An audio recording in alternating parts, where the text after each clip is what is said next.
Oh, boy.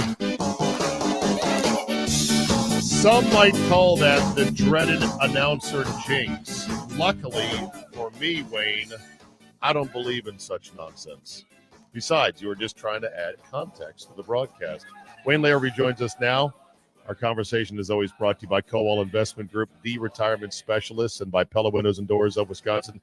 You didn't think as soon as you saw that kick start to sail wide, oh no, that wasn't me, was it? Yeah, I did. I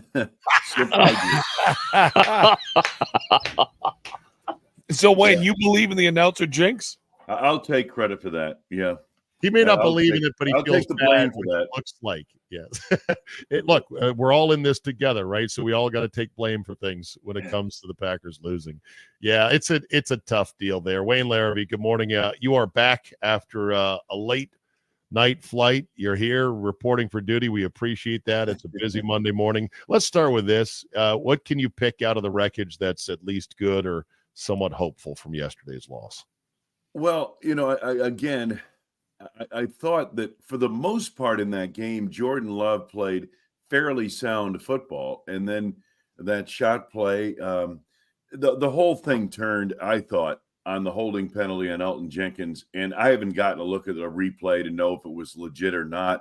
But that really turned that last drive around and put them squarely behind the 8 ball. And then that pass to Samori Toure, pretty well covered. Jason Simmons had him pretty well taken care of, but Simmons was losing that battle. And then that pass had, just enough air under it that it just hung up long enough. And that kid Locke came from nowhere.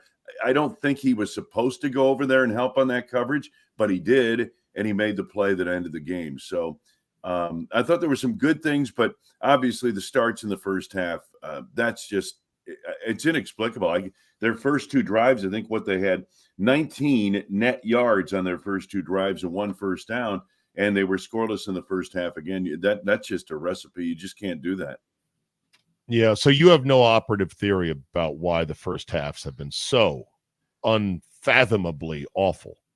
Yeah, I just don't know. I mean, I don't know enough about what they're trying to do from a play call standpoint to be able to say, okay, this didn't work for this reason. Mm-hmm. I just don't. I'm a layman. I just don't know that. So, but I do know it's perplexing to the coaching staff and to the players that they, I think they've gone scoreless in the first half in 3 of the last 4 games. I have one small theory. And again, this is a layman's theory like yours. You're less of a layman. You're in the stadium every day, talk to the coaches and whatnot. I'm on the couch. My couch theory is this. They must not have any receiver that is winning and winning quickly on any of his routes. That can be Jordan Love's security blanket to throw to when you need to throw. That's one of the things I thought about too, Z. And it's hard, Czabe, for me to get a handle for that when I'm calling the game of the stadium. But when you go back and watch it on TV, on tape, you can see that there are, I do think they struggle to get open, the receivers in general, it seems like to me, and maybe that's a big part of it. But I know this in reviewing some next-gen stats and Pro Football Focus stats that earlier this season I was reading a stat where the Packers receivers have the least amount of separation of any receiving core in the league in general from their defensive coverage. So that's a part. There's no question about that. And the inability really to effectively run the football early in ball games, sometimes that comes into play, although I thought the Packers ran the football better the last 2 weeks. Wayne, we could be negative. A lot of fans want that. I'm choosing to be positive. Okay, you look at the weird schedule, the buys, the long duration off. I don't think that's good for young teams. Not playing at home also is not good for young teams. They've got 2 at home. What do the next 2 games at home?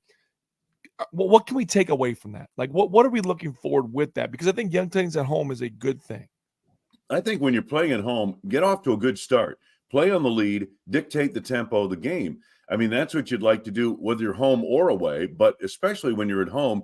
And maybe that's something that could help this team. When I saw the bye week and I saw the 1 game in 23 days, I said, well, that's a good chance for this team to kind of settle down, take stock in what they're doing and that type of thing. Well, as you point out, it didn't quite work out that way. Now you're coming home, and I think it's imperative you get off to a quick start for a number of reasons, not the least of which is you need to get yourself on track earlier in ball games to play on the lead, help your defense a little bit in that regard. The other thing is get the crowd behind you, get the stadium going for you, get that energy. And yes, this is a very young team. What worried me about the schedule was that 4 of the first 6 games were on the road. Yeah. Well, that's look, get some of those out of the way. Let's hopefully get some home cooking going here. Exit question today, and I know you've got a lot of hits this morning. Where does this team vibrate around? Who does this team vibrate around? Who in the locker room do you think commands a bit of a voice to say, fellas, we can do a whole lot better than this. In fact, we got to do a whole lot better than this. I would guess Aaron Jones. The problem with that is that Aaron has been injured most of the first 6 games of the season, and injured players cannot lead, okay? Not on the sidelines, not in the locker room. Leadership is by players who are in the game, in the heat of the battle, and that's what it's all about. And so, he's back now, and I know he'll try to provide some guidance for these young guys, but that's a guy I would look to in the locker room is Aaron Jones.